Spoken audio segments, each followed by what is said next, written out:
Well, there's no problem. If you had a gun, shoot him in the head.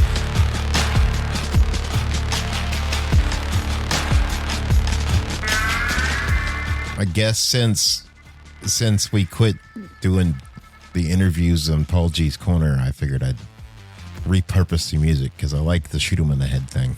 Yeah, especially after we figured out what it goes to. Yeah. We were watching what movie? The Night of the Living Dead. Or The Walking Dead. No, it was The Night of the Living Dead, the old original black and white. Yeah. And he says it at the end. Yeah, the sheriff guy. As long as you shoot him in the head, you had no problem.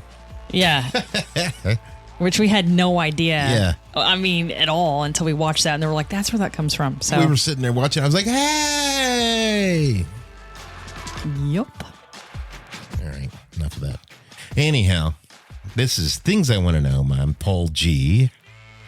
Andrea Newton. You're so full of spunk today. Oh, whatever. What are we talking about today? Well, Hey, this is your show. It's not my show. Well, you're the one that did the research on this one. Well, I read you the research. Yes. You're the one that found it, though. I know, and I said it's not murder or anything. No, we don't always have to cover murder. We just, lately that seems to be our stick. Now you wanted to cover this one. I thought it was really interesting and makes me rethink of stuff that comes into the house. Yeah. It's one thing we don't think about is a water supply. No, but if you mess up the water supply, you mess up a lot. Yeah, and it's almost a crime. I mean, to be honest, if you think about it. I mean, I guess if anybody wanted to mess with the United States, I guess messing with the water and the food supply would be the number one thing, I think, to get us to our knees. Yeah, they were really worried about that post 9/11. Which makes sense. It was a big deal, and New York was really into it because, yeah, they could poison the Beaver Water District that's here in Arkansas, Northwest Arkansas. Everybody gets their water from Beaver Lake. That's what it was made for. It was a hydroelectricity. Is that right? Did I say it correctly? I don't even know what you were trying to say. Hydroelectricity. And water. We're supposed to get our water supply from that. So everybody's water comes out of that, I think, except for Decatur. Yeah, but it was interesting, though, is when I lived on well, doctors would always give me a hard time about you must have your well tested and this, that, and the other, and this, that, and the other. And then in this case we're about to go over, people should stop just narking and making fun of people on wells. It happens with your public water system, too. Yeah. So I guess, what we're talking about is the capital of West Virginia. And some of you may remember this, probably not. Is what I would think is you probably won't remember this, and it's in. Is it Charleston? Yeah. You stupid! My computer went crazy with all my notes on it. But it makes me when we read the case and before we're about to present, it makes me think a little bit twice about the water supply coming in. Yeah, it's Charleston, West Virginia. Founded in 1788. Really? Yeah. It's just after the American Revolution.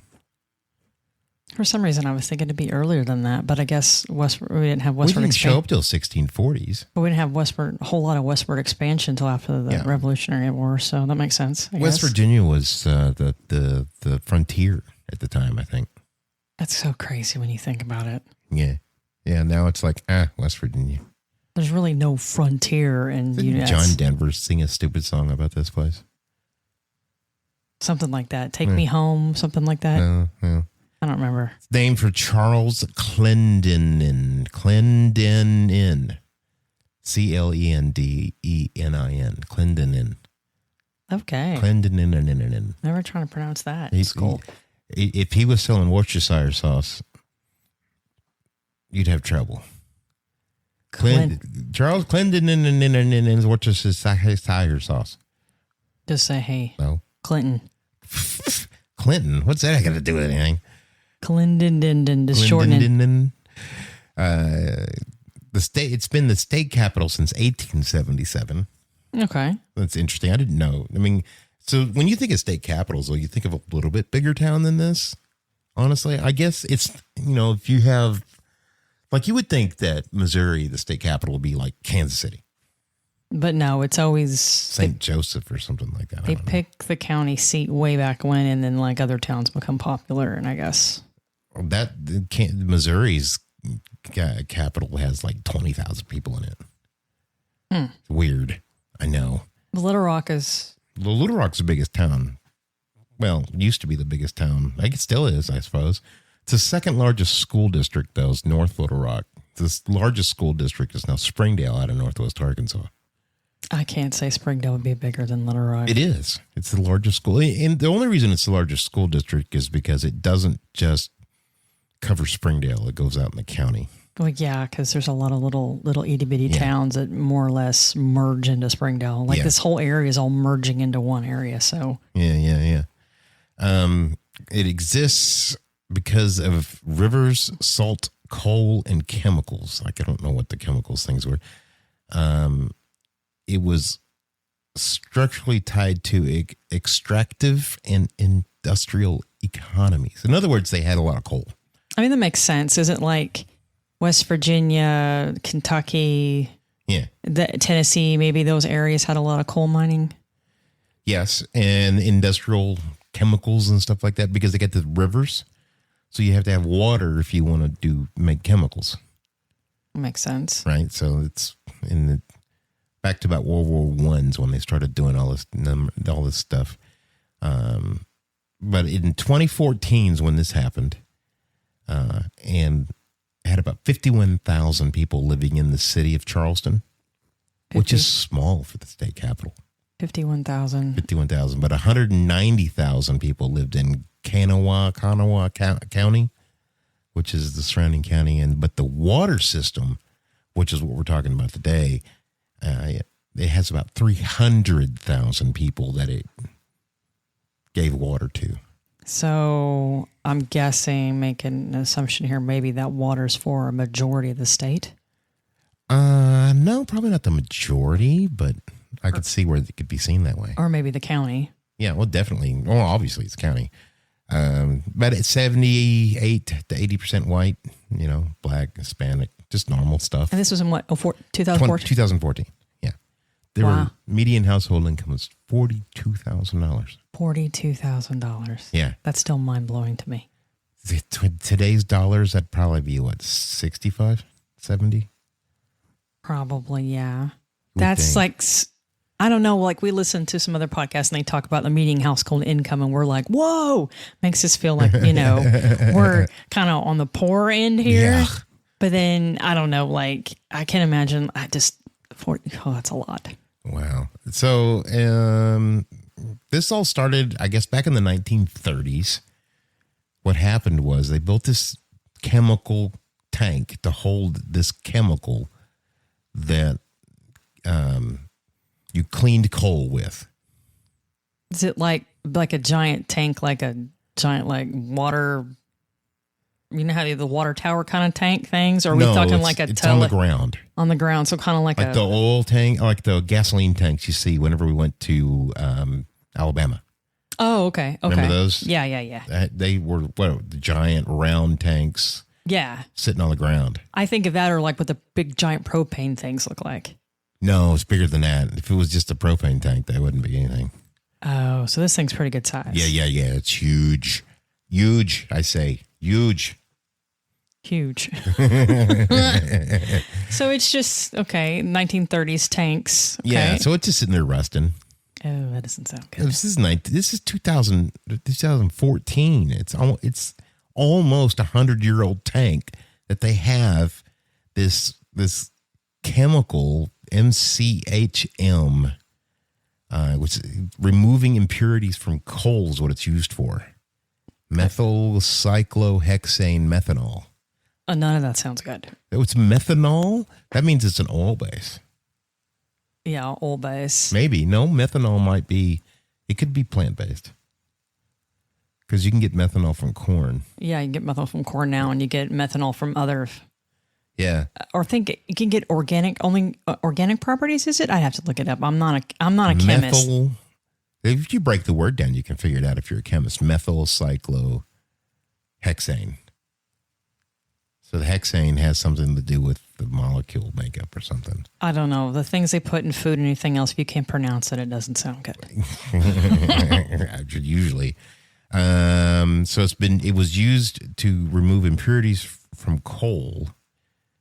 And they had, thousands of gallons in this thing and it started leaking about a mile upriver from the water intake.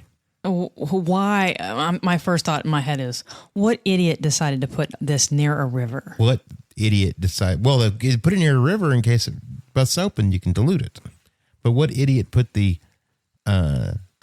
decide that it was a bad idea to put the municipal water intake a mile downriver from it? Because it came after. That's true. You got a point there.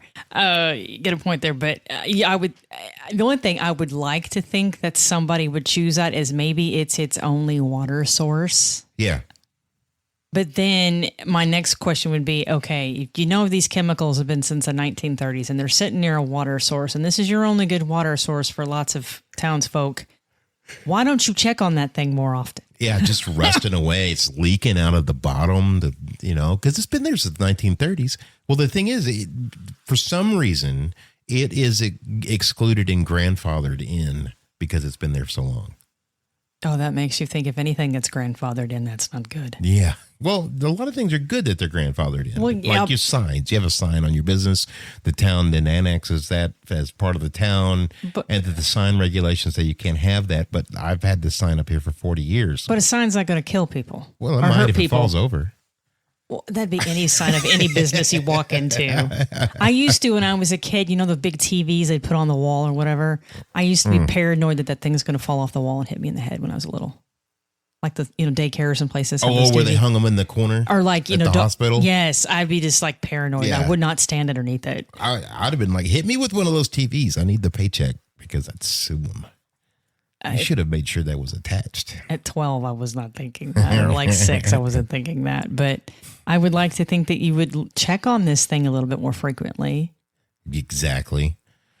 But because things don't last forever, and I would like to think a tank from the 1930s is probably not as well sound as, say, from the tanks that are designed in 2014. So this chemical is kind of sweet. It smells sweet. Probably. That makes sense if it was organic. If you turn on your water faucet and it's smelling sweet, don't drink it. I'd be like, what the blankety blank is this, Yeah. Let's not drink that. Yeah, let's not drink that. But at the same time, I think I'll bathe in it. Maybe I'll turn orange or purple or green. But if you think about it, when we first moved here, like I came from the well. So I've come from Springdale, so I'm pretty used to what she's about to tell you. So any water, public water that I would taste from in town, or like from jobs or wherever, or like doctor's office or whatever, I want to get a drink at the water fountain, would always taste chemical to me because I'm used to well water that doesn't have that chlorine or that taste. So to me, when we moved in here, it was like strong, but I figured it's city water. That's what it does. Yeah. That's what it's supposed to. But then I was like, look, this is burning my eyes. Remember? Yeah. And I would look at you like it's just the water. No, it's regular water. Freaking chlorine. And so I did a little research on that. And I'm like, this should not be that high. Because the Springdale has like the highest fluoride and the highest chlorine of all. Yeah. They don't care. I just figured it was just, it's city water. That's how it is. Well, I went down and talked to the mayor of Pea Ridge. And I said, hey, buddy, got a question for you. Here's what this amount of chlorine is supposed to be. It said 0.06 per 1,000 gallons or something like that, milliliter. Yeah. And he's like, okay, thank you for the information. I was like, cool. And about less than 3 weeks later, that chlorine smell was gone. Somebody was screwing up somewhere.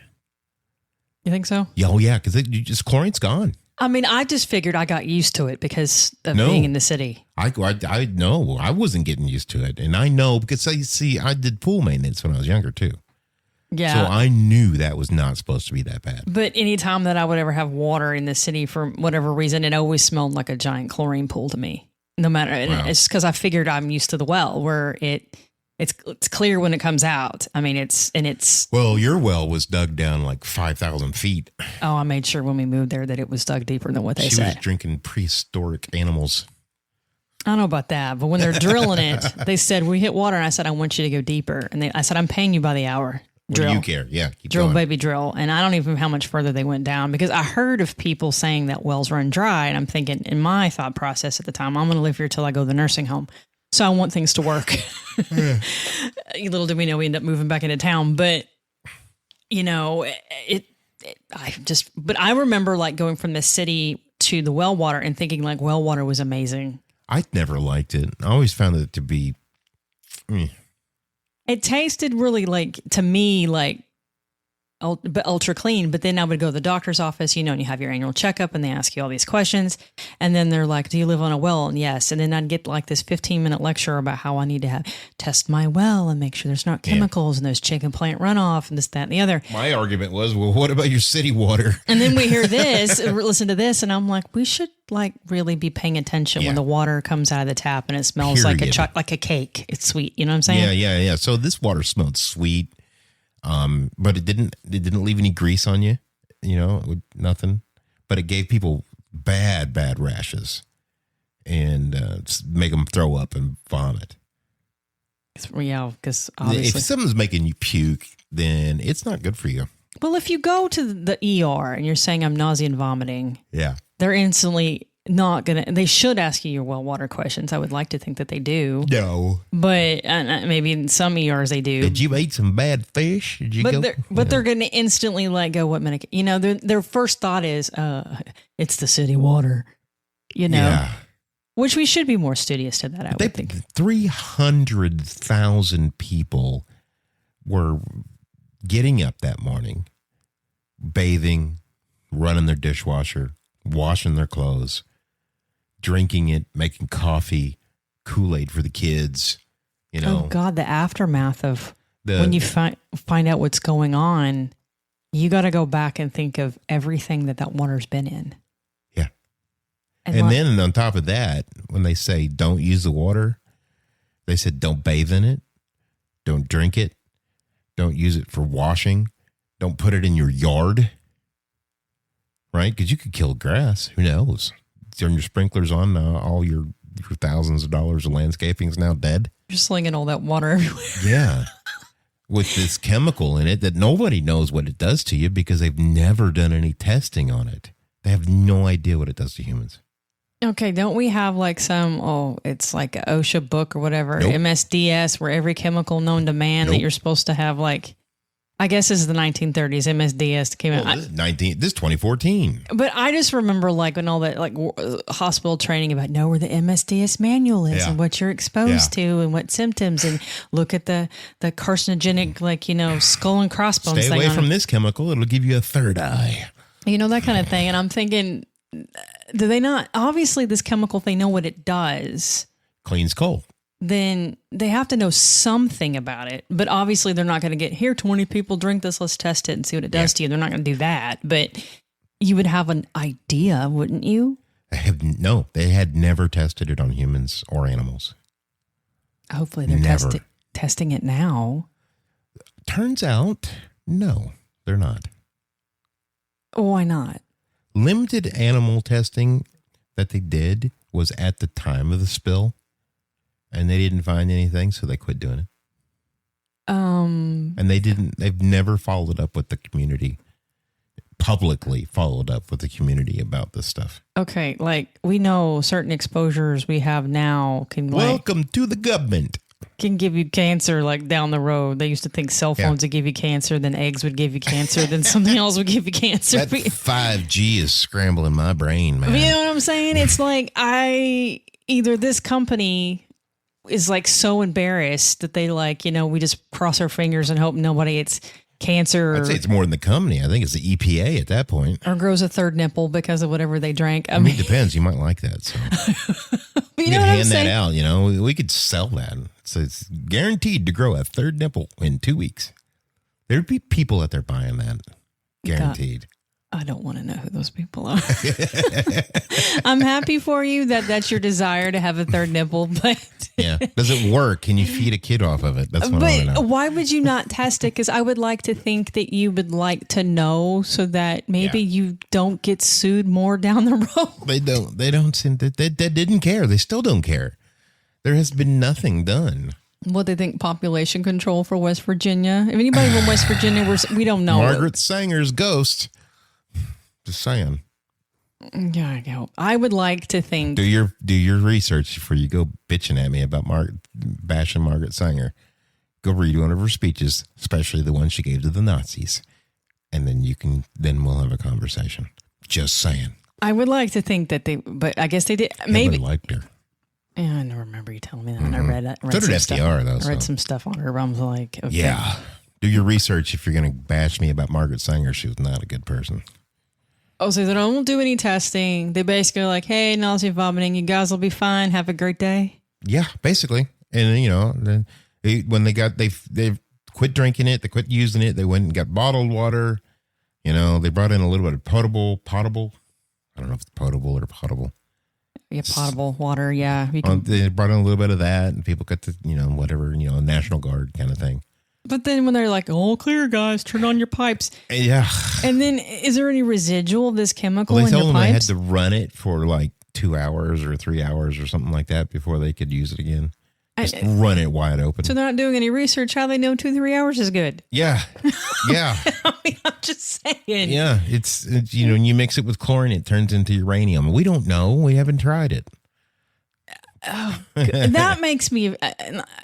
This is where conspiracy theories are born. Exactly. And this is where people like hold on to this, prepper mentality of stuff. Fluoride is going to make me crazy. And I get it. They're tracking me through my teeth now because of the fluoride. But you're every time you pour a glass of water, you're be like looking at it and like wondering and like, has this been going on for months? And then finally somebody calls in and it's like, hey, it tastes like chocolate cake or whatever. I think that's what happened here. Probably went on for about a week before anybody said anything because it was started slow over time until it got the leaks. Leaks don't just burst open. It's a slow leak and it eventually got. What I want to know is why at the municipality, when they're bringing the water in, they have to filter that. It's river water. Dysentery. Ever heard of that? Yeah, you just saying. You can't drink America's rivers because of dysentery. Yeah, it's got bacteria and all sorts of stuff that we're not allowed to have in our body. In Europe, way back then, you can probably drink. Their rivers aren't as large as ours. Yeah, the Thames is not big at all. I don't think I'd drink out of the Thames. No, I wouldn't drink out of the Thames. They've been pouring rancid crap in there for 400 years.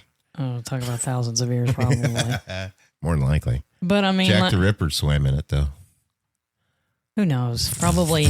I mean, my point is like it makes you like not really afraid, but like, why are people not saying something sooner? I mean, we don't know. We're speculating here, but I can imagine, like you said, it's a gradual thing. Yeah, and people are kind of like.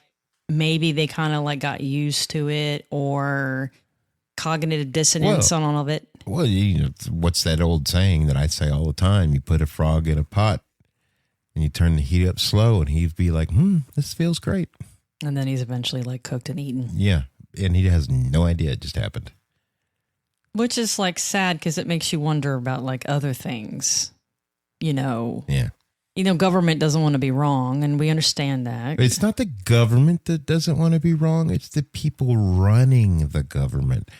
Everybody, this is where the conspiracy theories get off the rail. They try to blame everything on the big government conspiracy, when really it's a few people who either just don't give a shit or are inept or incompetent that are running the joint. And it ends up being an accidental conspiracy. Well, if you've made a mistake. It's just people. And you didn't, obviously this tub or vat thing or whatever, giant, whatever you want to call it, wasn't inspected, wasn't looked at. Okay. But if you made a mistake, own it and just apologize. Well, they did. They sued the Freedom people. That's the name of the company. Oh, okay. Freedom Industries. So Freedom Industries like, we messed up. Yeah, and they paid them $150 million and then went bankrupt. Well, yeah. So that means they never paid the $150 million. I bet you $1. So I don't think anybody that won any lawsuits probably got their money or any compensation. I would imagine that they had probably spent quite a bit of money to clean up that. And what makes me wonder is like, okay, I would think if it's something like super huge that maybe you would like, I'm just speculating here, you wouldn't be able to drink out of it, not necessarily immediately, but like I would think that like this river's messed up. We got to find more water. We can't ever use it again because of this leak. I mean, obviously they did something to clean it up rather quickly. Yeah. So the company, the former president, Gary Southern, former operations manager of Freedom Industries, Dennis Farrell, they were charged with violations of the Clean Water Act, a conspiracy, and negligent discharge of pollutants. I guess note to self, if you have vats out there from the 1930s anywhere near a water source in your company, you might want to check on them. Yeah, so they pled guilty. I mean, what can they say? They not guilty by... They received home confinement. I guess you could say like not guilty because it's the environment that the tank rusted, but they're guilty because they didn't check on it. Yeah, Gary Southern, the president of Freedom Industries, who knew that this was leaking and didn't do anything and then tried to cover it up because you don't get convicted or plead guilty to conspiracy unless you did those things. I would like to think that, yeah, they had enough evidence. We're like, Yeah. dude, you need to plead guilty or else you're going to be like, maybe facing, if anybody dies, facing, murder charges. Fun fact, federal prosecutors don't bring charges against you unless they're pretty sure because their conviction rate is 99%. In other words, don't get in trouble with the government. Yeah, if a federal prosecutor charges you with something, they have no problem proving it. They're not going to do it unless they know. I mean, that makes sense. How about that? You only get one chance. 99% though. But you get one shot to charge somebody. So you really got to make sure you got it right. So, yeah, you got home confinement for 6 months. Home confinement. A millionaire, probably a billionaire. Oh, he's having a great time. Oh, yeah, he's sitting at home. Probably got a pool, hot tub. He just has to have his wife go get the booze and food. But if you think about it, he's eventually going to go back to work one side. Let's just be. Maybe. And how are you going to put this on your resume? I polluted a river and a bunch of people got sick. Yeah. What'd you do? And, some companies don't care. I mean, Enron people are still working. What'd you do in your last job? I mean. Yeah, exactly. But they have convictions. That's better than some things. Yeah. I will admit that we've heard, like, the only thing that this case reminded me of, and you brought it up earlier before we started recording, is that when was it when we had all the trains, like, wrecking? Like, every train, like 3 trains wrecked or something. You're talking about that, you're talking about the Pennsylvania train wreck? Was that Yeah. I think it's that. And I remember.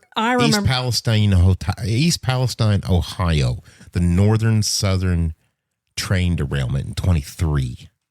Because That's what you're talking about. Yeah, I remember going, I don't want to ride a train. Too many trains are wrecking.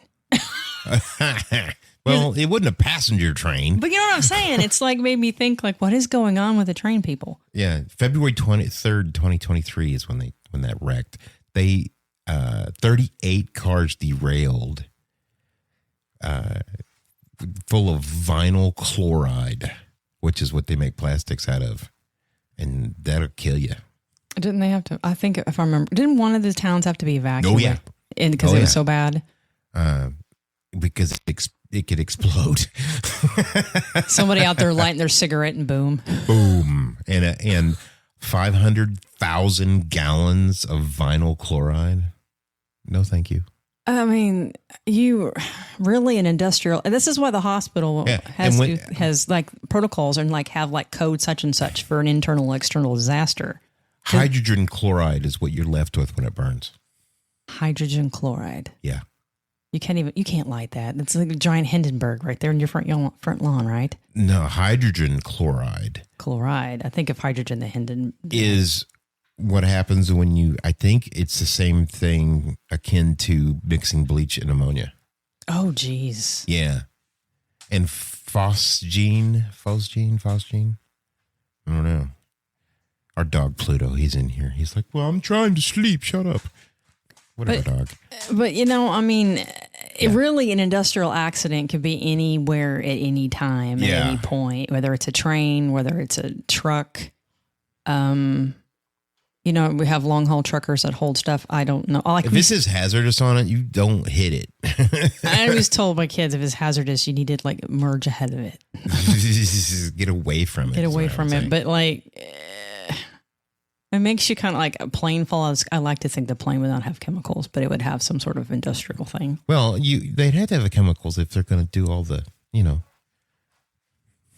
Oh, the other conspiracy theory thing. What do they call it? With the mosquitoes, like way back in the day. No, the contrails.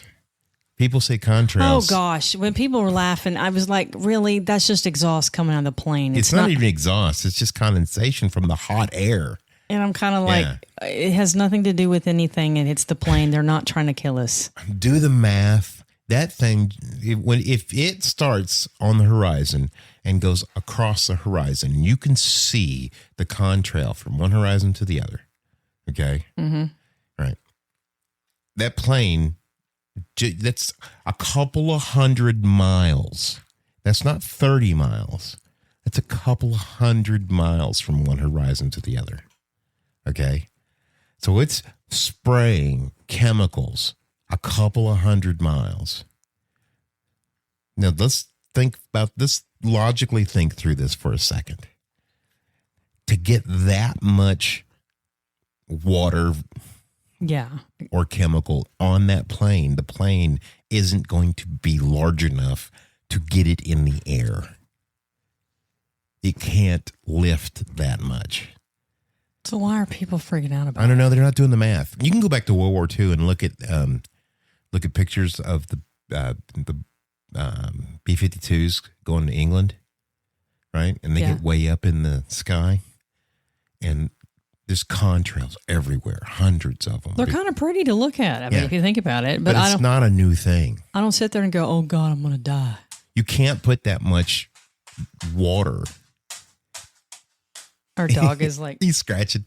Yeah, you can't put that much water in the airplane and get it off and get it up in the air. It's too heavy. Because you imagine how much water to have that large a vapor trail, right? Yeah, So yeah. Anyway, sorry, I got off on it. I was like, no. Come on, people, use your brain just a touch. I'm not a doomsday prepper. Well, what's the number one thing? If you're out there and you're a conspiracy theorist, the number one thing you have to remember, what have I always said? You've always told me the government doesn't really care about you because you're just like one individual little peon in the cogwheel of lots of peons. We're not that interesting enough. We're not important enough for them to care about. We're not that interesting. I'm not that interesting. Yeah.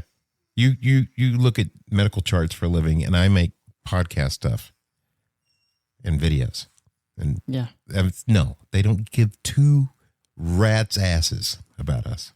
No, they don't. They just want our taxes. Which is fine. Have our taxes. We live in a country better than most are in the world, so I'm not complaining. Better than any in the history of the planet. So I'm not going to complain. But, yeah, exactly. But as far as like you're going to like put chips in my vaccinations or whatever little thing that you're going off of, I'm not that interesting for them to watch. We can make them that small now. That's the interesting part. We can make microchips that small. The problem is you'd have to have the radio. Yeah. And if the radio's that small, then you're looking at maybe a foot. And then the battery would wear out in like an hour. So it would have to be an RFID, so it's passive. Yeah. And then if it's passive, you know how those work. You go to the grocery store, put your card up there. If you don't get close enough or get in the right spot, it doesn't read it. Yeah. That's because it's passive. But it's a bunch of BS. But this water situation, I don't think like anybody's out there trying to like do it on purpose. I just think that they were negligent and didn't actually just inspect the tanks. They didn't care, and it was going to cost them a bunch of money to fix that water tank. That's why they pled guilty. They didn't care. They pled guilty because probably they got a nice plea deal out of it. More than like, 6 months home probation. But from what we can read, nobody died. Nobody died. Which is pretty good considering some of the things that have happened. Yeah. Oh, yeah. I mean, the only bad thing that I think Corpus Christi. Remember that one? vaguely. What they dump in there? Oh my gosh! I'm looking at my notes. They dumped chemical indulin AA86 and asphalt emulsifier into the water system. Okay, that just sounds like blatant negligence. Like, we're going to dump this in here. Good luck, guys. Enjoy it. Hope you don't get cancer. It's petroleum derived industrial chemical. This isn't like petroleum jelly here, like women use. We're talking about asphalt's made from diesel fuel. Yeah. Okay, so we made know from oil? Did they do it on purpose? Nah, it was an accident. Everything's an accident, but you want it to be an accident because if you do it on purpose, then that's considered, charges. For them, for the Houston one, it spilled into the reservoir by accident, and then it got sucked up. So is nobody paying attention where the reservoirs are compared to where you're dumping chemicals at? No, they weren't dumping it. It broke open or something. I'm not really. I'm looking at it here, and it doesn't. It's a backflow cross connection issue. So it was more than likely somebody flipped the wrong switch. Note to self: before you go to put chemicals somewhere, make sure that you don't have it anywhere where people drink water. Yeah. That's what I'm thinking. Well, I don't know why they were doing that in the first place. Why don't you put it completely away from the drinking water system and make sure there's no reservoirs it leaks into that can give you this problem? Exactly. I don't understand. Well, I don't know why they didn't look at it. I mean, the Houston one was literally probably just an accident. It wasn't any malfeasance. There wasn't a maliciousness. Yeah. They weren't being malignant about it. Malicious. I would like to think, though, just pay attention to where this stuff is sitting at or where it's going to go if it leaks or which monitor makes your you tanks. think a lot about your city water, though, too. I mean, it does. It makes you think, like, what's around it? Where's it coming from? Yeah. Is there anything that we have around here that could leak into it? I mean, it makes you think, but nobody thinks about that because you take advantage of the fact that knowing that if you pay your water bill, you walk over to the sink and you turn it on, you have water. Yeah. You don't really question where it comes from. I don't understand why they didn't filter it out or at least have some kind of sensor that says this is not good stuff. It makes you wonder, though, if in the future if there's going to be like somebody that's going to be one of those crazy, like, everybody's out to get us, and they're going to invent something like you put on a Brita filter and you turn it on, and if it turns red, there's something bad. They already have that, actually. You know what I'm saying? I mean, I remember when the Brita pictures came out, and that was like, ooh, to do. It's just a charcoal filter. It wasn't anything that good. I know, but I remember like that was a thing. Not really like a super thing, but I remember like people getting them for their tap water and and all this other stuff, and then you have to change the filters and. Well, what worries me is that somebody could hijack a train or a semi truck hauling the vinyl chloride. Yeah, and they can have it wreck into an area and then they just open the gasket a mile upstream from the intake, and as soon as it sucks it in there, they could just set it on fire, and now you've got a green cloud that's going to destroy your lungs hovering over the town. And because it's like remember the Landman we were watching, right? Yeah. There's a chemical that is created when oil is created in the ground. Yeah, because I remember we were watching it, and I'm like, what is making these guys get sick? They were more than getting sick. Yeah, they were dying. And it's the chemical itself, and I deleted that.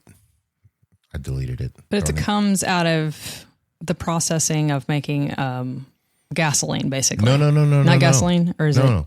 It was in the ground when organic material turns into oil. Okay. It creates oil and this gas. Okay. And it's odorless, has no color, and you don't know it. So when they're drilling these oil rigs, right, they're pulling up the oil, but they're also releasing gas. Now, some of that gas is natural gas, is what we burn, Yeah. right? Because natural gas is from oil. And then some of it is this stuff that they have to wear monitors when they're in the oil field because they'll never know. And what'll happen is you breathe it in just a little bit and it destroys the small blood vessels. And you're dead. Yeah. You just fall down and dead. You start throwing up. Your lungs fill with water, and then the capillaries in your eyes will burst. Pulmonary edema, and you suffocate essentially. Yeah, and it's like the hot shot from a still. Don't drink the hot shot from a still because that's turpentine. Yeah, I remember being told about that. Ray Charles, that's why he was blind, because he drank the hot shot. Yeah, you have to let the still go off for so long because it's like, or the 4-shot as they used to call it. 4-shot, hot shot, yeah. And then your kidneys don't process it or something like that. I remember reading it like way back in the day when people had stills on their, making their own stuff. It dissolves the capillaries in the back of your eye. That's crazy. And the nerves. You'll go blind every time. It says on toluene, which is the industrial version of that. Mm-hmm. I used toluene to clean my paint gun when I owned the parking lot business, and that because it got rid of everything, nothing could stand against it, and that's the reason I used it. But when I used it, it said on the can, if you get even a little bit of this on your hand, you could go blind within 10 minutes. Oh, that's a nice black box warning, but at least they put it on there. It's on there, but it's a great chemical for removing everything except for the metal and the plastic, because the plastic's that special plastic that you can put any chemical on it and won't destroy it. That the tips are made out of, the little paint tips, the spray tips. But essentially, like learning all this information for this podcast makes me probably all I need to be more heightened aware of our environment. Yeah. If your water smells funny, don't drink it. Especially if it smells sweet, don't drink it. Yeah. Well, here's the thing. If they boiled it, they would just aerosolize it. And you'd breathe it in. Oh, God. Yeah. Yeah. Lord knows what it would do to inside of your lungs. Well, so fortunately, in this case, nothing. But you don't know. It's an irritant is all it is. But you don't know in other cases and other things combined. But if it would have been vinyl chloride, they'd be dead. Yeah. That's not good. You don't want to breathe that liquid stuff in. They make plastic with that. I think vinyl chloride and propane, or not propane, but something to do with natural gas. You put them together, heat them a touch, and you got plastic. We have every environmental person probably listening to this just screaming about how this is bad. Yeah. Anybody who knows what we're talking about, it's like, no, of course not. This is why plastic is evil. Everything's made out of plastic. Let's just be realistic here. So we didn't do true crime this week. We talked about something else. Which I thought was interesting because it's something I didn't know, which I thought was awesome. Thanks, Paul. Yeah, well, is it awesome? We don't know. Do you guys like it, or do you want us to go back to only true crime, or you want us to continue on the path of different subjects? I say let's sprinkle it in. Let's just make it in. Let's have a mixture. Why not? I could say something real bad, but I'm not going to. We have like air rules that, we can't be. Yeah, we can say whatever we want, say or do whatever we want on air. For now, I'm sure someone's going to regulate it. Eventually. Well, I don't know. This is the free speech, Wild West, where they can't, in America, they can't. Every Wild West ends up with rules in the end. I'm Wild Bill. No, I'm not. I'm going, that's scary, but okay. No, I'm not Wild Bill. If I was Wild Bill, I'd be cursing and stuff. Yeah, that's why I try not to curse on air, because it's not, They can say shit on national TV now. No one says anything.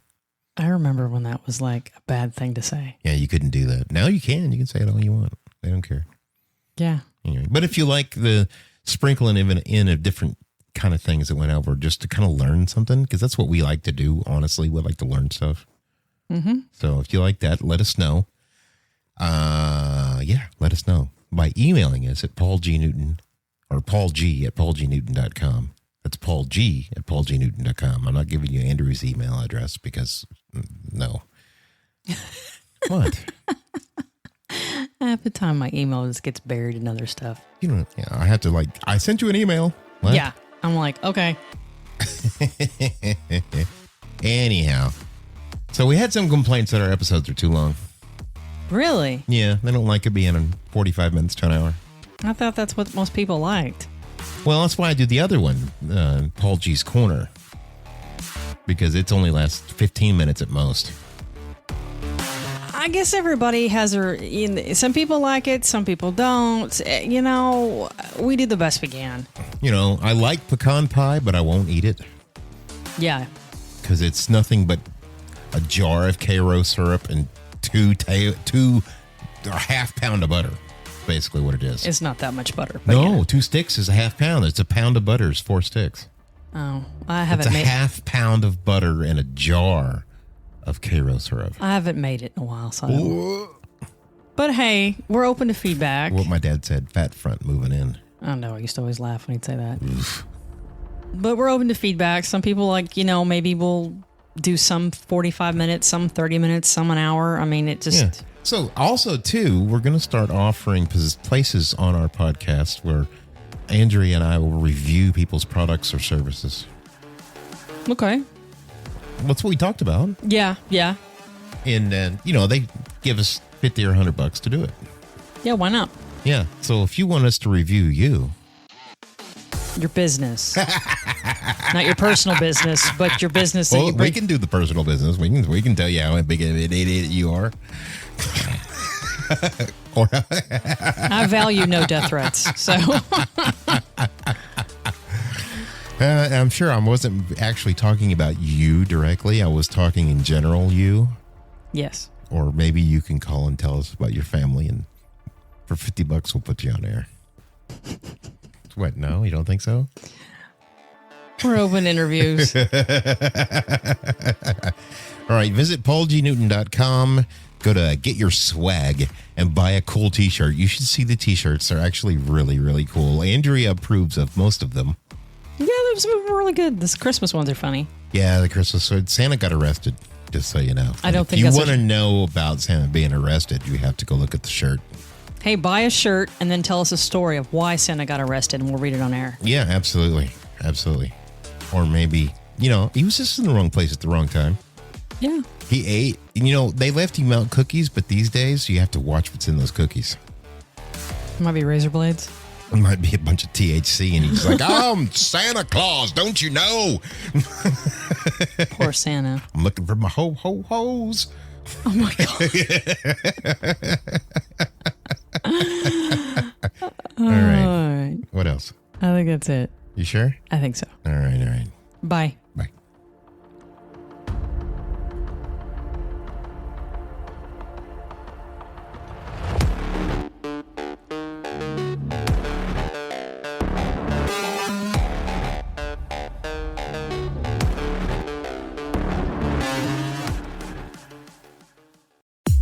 Thank you for listening to Things I Want to Know. You want these stories, and we want to bring them to you. So hit the support link and keep this circus and the mics alive. Then do us a favor, rate and subscribe. It helps the show find more people just like you, the ones who like their mysteries real and their storytellers unfiltered. And if you want to wear a little bit of this madness, grab some Andrea-approved gear at paulgnewton.com. We make these things for you because it matters, and you're the kind who knows the difference.